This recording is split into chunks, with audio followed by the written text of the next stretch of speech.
Hello, my name is Abhay. Welcome back to my YouTube channel. और आज हम बात करेंगे बड़े ही चटकारेदार टॉपिक के बारे में। आखिर किससे मिलेगी पहले नौकरी?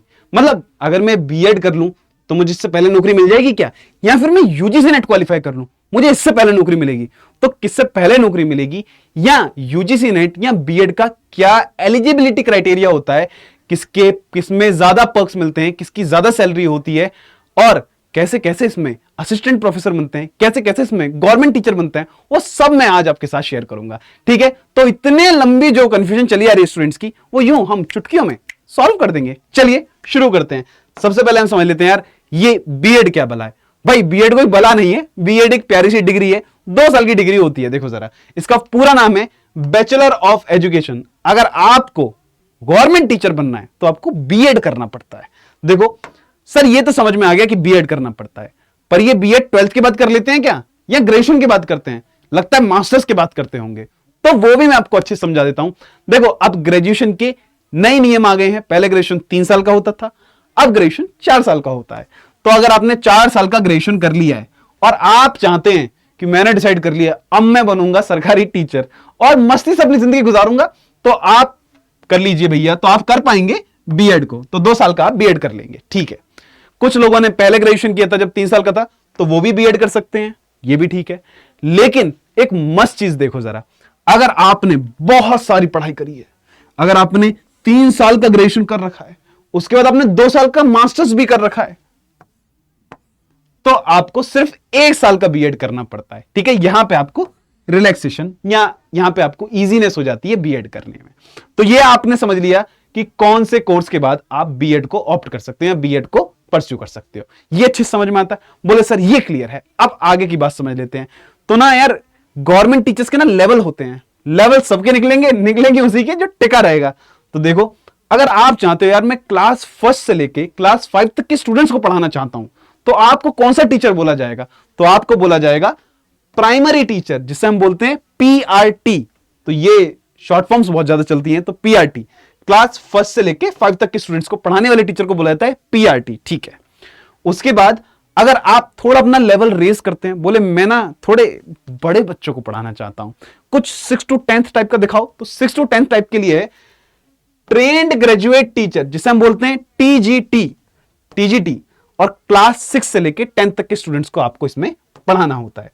अब भैया एक चीज आप अच्छे समझ लो, पीआरटी हो या टीजीटी हो, इन दोनों के टीचर बनने के लिए आपने ग्रेजुएशन करी हो, जी लिख देते हैं, और आपके पास बीएड की डिग्री हो, पीआरटी टीचर बनने के लिए और टीजीटी टीचर बनने के लिए। पर गेम चेंज हो जाता है, बोले सर और लेवल दिखाओ, बड़ा लेवल। तो बड़े लेवल पे आ जाते हैं, इसे बोलते हैं हम PGT, post graduate teacher. Post graduate teacher मतलब आपने ग्रेजुएशन करी हो प्लस मास्टर्स किया हो प्लस आपके पास बीएड की डिग्री भी हो, तब जाकर आप बनते हैं क्लास 11th और 12th के स्टूडेंट्स को पढ़ाने वाले टीचर, जिसे हम बोलते हैं पीजीटी। तो इस तरह से भैया 3 लेवल्स होते हैं गवर्नमेंट टीचर्स के। अब वो आप डिसाइड करिए कि आपको कौन सा वाला टीचर बनना है। ठीक है, चलिए अब हम लोग आगे बढ़ते हैं, और इन लेवल के बेसिस पर ही इनकी सैलरी भी डिफर करती है। ठीक है, जैसे पीआरटी की सैलरी से ज्यादा होती है टीजीटी वालों की, और टीजीटी वालों से ज्यादा सैलरी होती है पीजीटी वालों की। आ रहा है तुम्हारे मन में लालच पैसों को लेकर, सब समझ रहा हूं मैं। अब देखो, बीएड, ये जो हमने एक बार डिग्री सर मैंने ले ली, सर बीएड की डिग्री मैंने ले ली, अब कौन सा एग्जाम है जिसे एग्जाम को देकर मैं कैसे ही करके बस गवर्नमेंट टीचर बन जाऊं? तो एग्जाम को देना होता है सीटेट और एसटेट। अगर आपको केंद्रीय सरकार की नौकरी चाहिए, पहले केंद्र सरकार की बात करते हैं, उसके बाद राज्य सरकार के बारे में बात करेंगे। तो सीटेट यानी अगर आपको सेंट्रल की नौकरी चाहिए, तब आपको कौन सा एग्जाम देना है? ये क्वालिफाइंग टेस्ट है, इसको आपको क्वालिफाई करना पड़ेगा, फिर जो भी वैकेंसीज आएंगी वो आप एग्जाम देंगे। तो सीटेट है हमारे पास नेशनल लेवल एग्जाम। ये नेशनल लेवल एग्जाम आपको देना है अगर आपको सेंट्रल गवर्नमेंट में सरकारी टीचर बनना है। कौन कौन सी वैकेंसीज हमें देखने को मिलती है इसमें? सोचिए, मैंने बीएड की डिग्री ले ली, फिर सीटेट एग्जाम मैंने देकर सीटेट एग्जाम भी क्लियर कर लिया। अब जो भी वैकेंसी निकलेंगी सेंट्रल गवर्नमेंट में, उनके बारे में मैं बताने जा रहा हूं। उनको क्रैक करके मुझे सेंट्रल गवर्नमेंट के यहां पे नौकरी मिल जाएगी। देखो जरा, जैसे कौन कौन सी सेंट्रल गवर्नमेंट के वैकेंसीज निकलती हैं, देखो जरा। केवीएस केंद्रीय विद्यालय, ये बहुत फेमस नाम है, आपने सुने होंगे। NVS Navodaya Vidyalaya, AWS army public school, और ईएमआरएस यानी कि Eklavya model and residential school. तो इस तरह से वैकेंसी निकलती हैं, तो आपको मिल जाती है केंद्र सरकार की नौकरी, यानी सेंट्रल में गवर्नमेंट जॉब। ठीक है, अगर आपको बनना है स्टेट लेवल पे, स्टेट लेवल बोले सर मुझे तो मेरे बिहार में मेरी जॉब दिला दो, बात खत्म, मैं बस बिहार में, बोले मेरे पास बीएड की डिग्री है, बीएड की डिग्री है, मैं बिहार में जॉब जाता हूं, तो भैया आप सीटेट क्वालिफाई मत करो, आप क्वालिफाई करो एस्टेट। एस्टेट मतलब state level exam, state level exam. ठीक है, अब स्टेट लेवल एग्जाम का क्या एक लिमिटेशन है, स्टेट लेवल एग्जाम की लिमिटेशन है, मैं यूपी से बिलोंग करता हूं, तो मैं यूपी में अंदर जो वैकेंसीज आ रही है मैं उन्हीं को फिल कर सकता हूं। अगर मैंने सीटेट को फिल किया है तो जहां भी वैकेंसीज आ रही हैं ऑल ओवर द इंडिया, मैं उन सबको फिल कर सकता हूं। ठीक है, तो स्टेट की लिमिटेशंस है, पर सीटेट में लिमिटेशंस नहीं है, ये भी हमें समझ में आता है। अब स्टेट में, जैसे यूपी में मुझे जॉब चाहिए तो स्टेट का भरूंगा, बिहार में मुझे जॉब चाहिए तो स्टेट का भरूंगा, तो मैं स्टेट लेवल एग्जाम दूंगा, ये मुझे समझ में आता है। अब स्टेट लेवल में कौन कौन सी वैकेंसीज होती हैं वो मुझे बता दो, कैसे कैसे निकलती हैं। तो देखो, यूपी टेट उत्तर प्रदेश की वैकेंसी, फिर आर रीट जिसे हम बोलते हैं राजस्थान की वैकेंसी, फिर बी टेट यानी बिहार की, और एस टेट ऐसे ही हरियाणा की, और ऐसी Delhi D triple S B, ये वैकेंसी इस टाइम पे खाली है, निकली हुई है। इसमें इंग्लिश लिटरेचर की भी वैकेंसी निकली हुई है, तो आप जाके फॉर्म फिल कर सकते हैं। तो डी ट्रिपल एस बी इस तरह से आपको स्टेट लेवल पे वैकेंसीज देखने को मिलती हैं।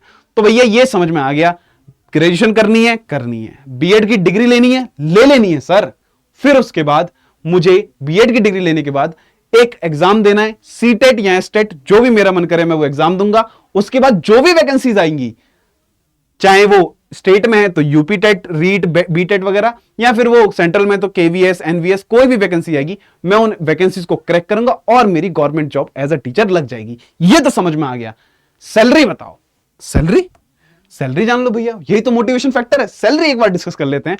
तो देखो, अगर आप गवर्नमेंट टीचर बन रहे हो, सरकारी अध्यापक अगर आप बन गए, सरकारी अध्यापक अगर आप बन गए हो, तो आपको कितनी सैलरी मिलेगी। तो गवर्नमेंट स्कूल में 35 to 60,000, 35 से शुरुआत होती है, 60,000 इतना कुछ आपके पास अमाउंट रहता है, तो इतना आपको सैलरी मिलती है। ठीक है, स्टार्टिंग में, और धीरे धीरे वो सैलरी बढ़कर 60 से 80 हजार के आसपास तक पहुंच जाती है। ऐसे ही प्राइवेट स्कूल में भी आप बन सकते हैं, जब तक आपकी गवर्नमेंट नहीं लगी तब तक आप प्राइवेट में पढ़ा लीजिए। पर प्राइवेट स्कूल्स की हालत तो रहती है खस्ता दोस्तों। अब वो स्कूल के ऊपर डिपेंड करता है, पर फिर भी एक बेसिक नंबर 10 से लेके 30 हजार तक आपको स्टार्टिंग में मिल सकता है, आपकी स्किल्स के ऊपर। लेकिन थोड़ा बहुत एक्सपीरियंस के बाद ये बढ़कर 25 से 50 हजार के ऊपर भी हो सकता है। बट ये पूरी तरह से आपकी स्किल्स के ऊपर डिपेंड करता है, और आपके स्कूल के जो प्रिंसिपल साहब हैं, जो भी आपकी सैलरी फिक्स कर रहे हैं, उनके ऊपर डिपेंड करता है। ठीक है, फिलहाल हम गवर्नमेंट के बारे में बात कर रहे थे, गवर्नमेंट के बारे में बात कर ली। तो ये तरीका है आप कैसे बनेंगे एक सरकारी टीचर, वो मैंने समझा दिया। अब बात करते हैं यूजीसी नेट एग्जाम, इसका क्वालिफिकेशन, इसका एलिजिबिलिटी क्राइटेरिया क्या है साहब, वो और बताओ जरा। बीएड तो समझ में आ गया। देखो जरा, अगर आपने 4 साल का ग्रेजुएशन करा है, प्लस मास्टर्स में आप अपीयरिंग हैं, यानी कि मास्टर्स होना बहुत जरूरी है। पर मान लीजिए मैं मास्टर्स में अभी एमए में पढ़ाई कर रहा हूं या एमएससी में पढ़ाई कर रहा हूं, तो क्या मैं इस एग्जाम को दे सकता हूं? तो हाँ, अपीयरिंग भी आप इस एग्जाम को दे सकते हैं। तो आपके पास ग्रेजुएशन तो होनी चाहिए, आप मास्टर्स में अपीयरिंग हैं, तब भी आप इस एग्जाम को दे सकते हैं। मास्टर्स कंप्लीट हो तो दे ही सकते हैं, अपीयरिंग वाले भी दे सकते हैं। क्लियर है? तो ग्रेजुएशन प्लस मास्टर्स इसमें हमको चाहिए होता है, फिर आप इस एग्जाम को दे सकते हैं। नेट क्वालिफाई करके क्या होता है ये मुझे बताओ। तो देखो, नेट क्वालिफाई करके क्या होता है ना, मजेदार चीजें हो जाती हैं। जैसे इसमें कोई ऐसे 2 लेवल बटे नहीं होते हैं कि एक लेवल होता है दूसरा लेवल होता है, ये बस मैं आपको समझाने के लिए बता दे रहा हूं। जैसे आपने नेट का एग्जाम क्वालिफाई किया, अगर आपके ज्यादा नंबर आते हैं तो आपको मिलता है जेआरएफ। ठीक है, जिसमें जब आप पीएचडी में एनरोल करेंगे तब आपको स्कॉलरशिप मिलेगी। अगर आपके थोड़े कम नंबर आते हैं तो उसमें आपको मिलता है नेट। नेट में आप पीएचडी में एनरोल करते हैं, जेआरएफ से भी एनरोल कर सकते हैं, नेट से भी एनरोल कर सकते हैं, पर नेट में स्कॉलरशिप मिलती है, और सॉरी, जेआरएफ में स्कॉलरशिप मिलती है और नेट में कोई स्कॉलरशिप नहीं मिलती। बस यही इसमें एक फर्क है। पर सर, अगर मैंने जेआरएफ कर लिया तो मुझे कितना अमाउंट मिलेगा ये और बता दो। तो कितना अमाउंट मिलेगा वो मैं आपको बता देता हूं। जेआरएफ, इसकी क्या फुल फॉर्म होती है? जूनियर रिसर्च फेलोशिप, ये हम जानते हैं। अब इसमें कितना अमाउंट मिलता है, यानी कि मैं गवर्नमेंट यूनिवर्सिटीज में पीएचडी करने जा रहा हूं, पढ़ाई करने जा रहा हूं, रिसर्च करने जा रहा हूं, और उल्टा गवर्नमेंट मुझे पैसे देती है, बोले आओ हमारे यहां पढ़ाई करो, हम तुम्हें पैसे देंगे बुला बुला के। तो देखो जरा, बुला बुला के नहीं होता भाई साहब, ऐसे वाइवा वाइवा देना पड़ता है ना, एग्जाम देना पड़ता है तब जाके होता है, इंटरव्यू देने पड़ते हैं तब जाके हमारे पास क्लियर होता है, ठीक है। तो जेआरएफ में अगर आपने स्टार्टिंग के 2 साल हैं तो स्टार्टिंग के 2 साल में आपको मिलते हैं 38,000 प्लस एचआरए वगैरह आपको मिल जाता है, ठीक है। फिर जब आप सीनियर हो जाते हैं, यानी कि जूनियर रिसर्च फेलोशिप से जब आप प्रमोट होके एसआरए हो जाते हैं, मतलब सीनियर रिसर्च फेलोशिप जब आपकी मिल जाती है, तब आपकी जो सैलरी हो जाती है, जो स्कॉलरशिप बन जाती है आपकी, वो 45,000 के आसपास एचआरए मिलता है उसमें इंक्लूडेड। तो इस तरह से आपको जेआरएफ का अमाउंट मिलता है। 2 साल 38,000 और आगे आने वाले सालों में 45,000, जब तक आपकी पीएचडी कंप्लीट होती है तब तक ये आपको मिलता है, ठीक है। ये समझ में आ गया। सर ये जो जेआरएफ है इसकी मिनिमम एज क्या है? तो भैया शुरू कर लो इसकी जेआरएफ। आप जेआरएफ की एक लिमिट है, तो जेआरएफ आप सिर्फ जो है 30 साल तक, 30 साल से पहले अगर आपने एग्जाम फोड़ लिया और आपने इतने अच्छा नंबर लिया है कि आपका जेआरएफ हो गया, तो आपको ये स्कॉलरशिप मिलेगी, तो आपको जेआरएफ मिलेगा। अदरवाइज आप चाहे 32 साल के हैं, चाहे 31 साल के हैं, चाहे 45 के हैं, जितने भी साल के हैं, तो सिर्फ आपका नेट ही माना जाएगा, जेआरएफ नहीं होगा, ठीक है। तो थोड़ा जल्दी करना पड़ेगा, ठीक है, ये आप थोड़ा सा ध्यान रखिएगा। अच्छा ये समझ में आता है, इसकी सैलरी समझ में आती है, पीएचडी आप समझ में आता है कि नेट करेंगे तो हाईएस्ट स्टडीज की तरफ जाते हैं, रिसर्च करते हैं, यूनिवर्सिटीज में पढ़ाई करते हैं, यूनिवर्सिटीज ही पैसा देती हैं, ये सब तो होता है। पर सर पीएचडी कर ली, नेट क्रैक किया था, कर लिया सर, पीएचडी कर ली सर, कर ली, जॉब का बताओ, मुझे जॉब जाननी है। तो जॉब का मैं समझा देता हूं। देखो जॉब इसमें कैसे मिलती है, पब्लिक सर्विस कमीशन के एग्जाम्स होते हैं, जैसे एचपीएससी एग्जाम हो गया ना, इस तरह से एग्जाम होते हैं। उन एग्जाम्स को क्रैक करके, ऐसे वैकेंसीज निकलती है, उन एग्जाम को क्रैक करके आपको आपके हाथ में असिस्टेंट प्रोफेसर की जॉब मिलती है, ठीक है सर, ये भी समझ में आ गया। अब मुझे बता दो सैलरी कितनी होती है, क्योंकि उसके लिए बहुत उत्तेजित हूं मैं। तो देखो जरा सैलरी के बारे में, मोटिवेशन फैक्टर, सैलरी देखो, असिस्टेंट प्रोफेसर साहब की सैलरी क्या होती है। तो अगर आप गवर्नमेंट असिस्टेंट प्रोफेसर हैं तो आपकी सैलरी हो सकती है 60,000 के आसपास से शुरू होती है, और फिर ये सैलरी लैक्स में जाती है। जैसे पहले आप असिस्टेंट प्रोफेसर बनते हैं, फिर एसोसिएट प्रोफेसर बनते हैं, फिर आप प्रोफेसर बनते हैं, तो ऐसे बनते बनते प्रोफेसर की सैलरी हो जाती है 2 लाख सैलरी, 1.5 लाख सैलरी, ऐसे बहुत अच्छा नंबर वहां पे देखने को मिलता है। तो लैक्स में इसकी सैलरी होती है, ठीक है।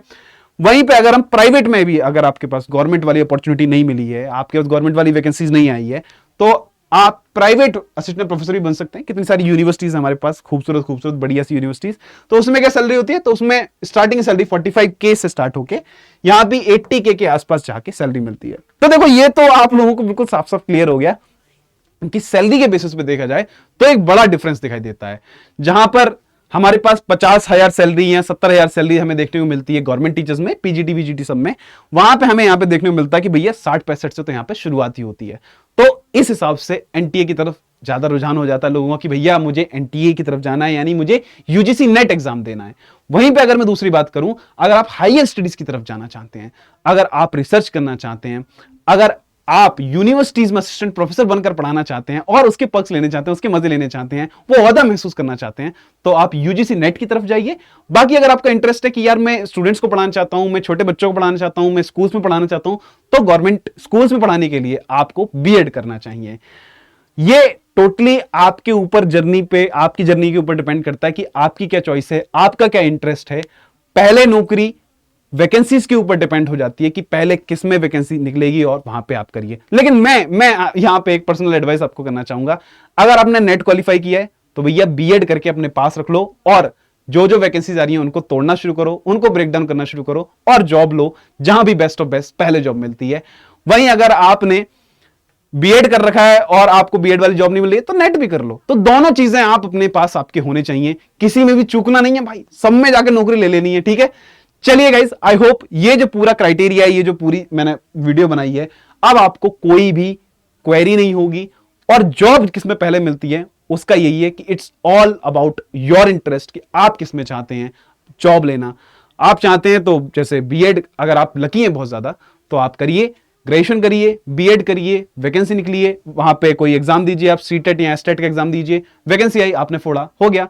वैसे यहां पे भी है कि अगर आप यूजीसी नेट करिए, उसके बाद आप पीएचडी में एनरोल करिए, बढ़िया से पीएचडी करिए, जेआरएफ वाला अमाउंट उठाते रहिए, वो भी एक तरह की सैलरी बन जाती है ना, जेआरएफ वाला अमाउंट उठाते रहिए, पीएचडी कंप्लीट हुई, कोई वैकेंसी निकली, आपने पीएससी का एग्जाम दिया, कोई वैकेंसी निकली, क्रैक किया और आप असिस्टेंट प्रोफेसर बन गए।